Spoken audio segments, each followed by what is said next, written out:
Je suis Sébastien Nivard, directeur des services techniques de la ville de Montpont-Ménestérol. Je m'appelle Franck Serra, je suis maître jardinier 2021. Aujourd'hui, on va parcourir une cour d'école qui se réinvente avec la nature et la désimperméabilisation des sols. L'origine de ce projet, c'est une demande de la direction de l'école. On se trouve dans une cour qui est enrobée par ce bitume et l'idée c'était surtout de désimperméabiliser la cour en gardant une idée de végétalisation pour apporter de la fraîcheur et de l'ombre pour les enfants.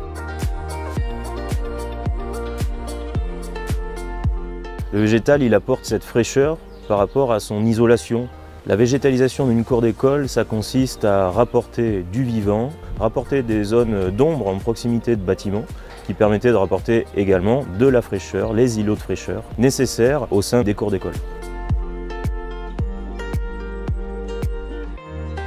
La différence entre un projet privé chez le particulier et un projet public, c'est naturellement les contextes de fréquentation. Donc naturellement, on n'est pas dans les mêmes usages. J'ai pris contact avec Franck Serra par rapport au cahier des charges que j'avais proposé. Et Franck me paraissait la bonne personne pour pouvoir répondre à cette demande-là.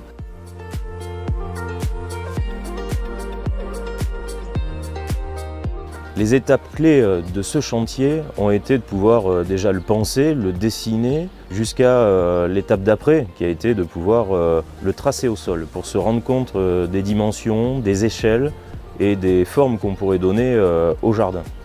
Ensuite, on est venu réincorporer de la terre, on a enlevé des centaines de mètres cubes de gravats pour pouvoir réimplanter un sol vivant avec de la terre, du compost, pour ensuite laisser place à la plantation. Et naturellement, une fois qu'on a planté, c'est de pouvoir pailler les sols et donner la ressource au végétal pour se développer. Il fallait trouver des solutions de végétalisation pour apporter des ombres portées en pied de façade, notamment avec des pergolas qui ont pu être installés, qui font office d'ombrières sur l'ensemble des façades. Au-delà des pergolas, on a souhaité retrouver l'arbre indispensable également pour l'ombre au cœur de la cour, et de limiter aussi les espaces qui sont goudronnés. La végétalisation est la réponse qu'on pourrait apporter pour réduire la sensation de chaleur qu'on a dans la cour d'école. Le fait d'avoir des poumons qui permettent que l'eau puisse s'infiltrer au niveau des sols, ça limite grandement la quantité d'eau ramenée en un seul et même point qui risquerait de saturer les réseaux et donc du coup de monter en charge et d'avoir des inondations. La biodiversité, c'est un enjeu de tous les jours. La diversité végétale est là pour apporter cette biodiversité, attirer les insectes, attirer les oiseaux, pour nous permettre d'avoir un écosystème qui se recrée. On retrouve une biodiversité comme elle n'a jamais été.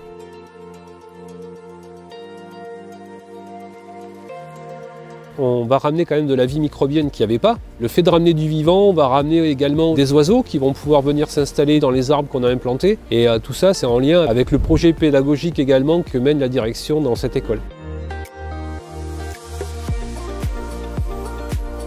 On aura vraiment tous compris que l'avenir, c'est de penser nos aménagements en évitant d'imperméabiliser le sol, donc de trouver des solutions qui soient respirantes pour le sol, qui permettent d'avoir des sols qui soient vivants, qui puissent drainer naturellement. Et ça, c'est vraiment l'avenir dans nos réflexions à avoir, dans nos métiers, et aussi dans la réflexion de projets nouveaux, de réhabilitation comme celui-ci ici. C'est un exemple de végétalisation, fait à petite échelle et à un faible coût.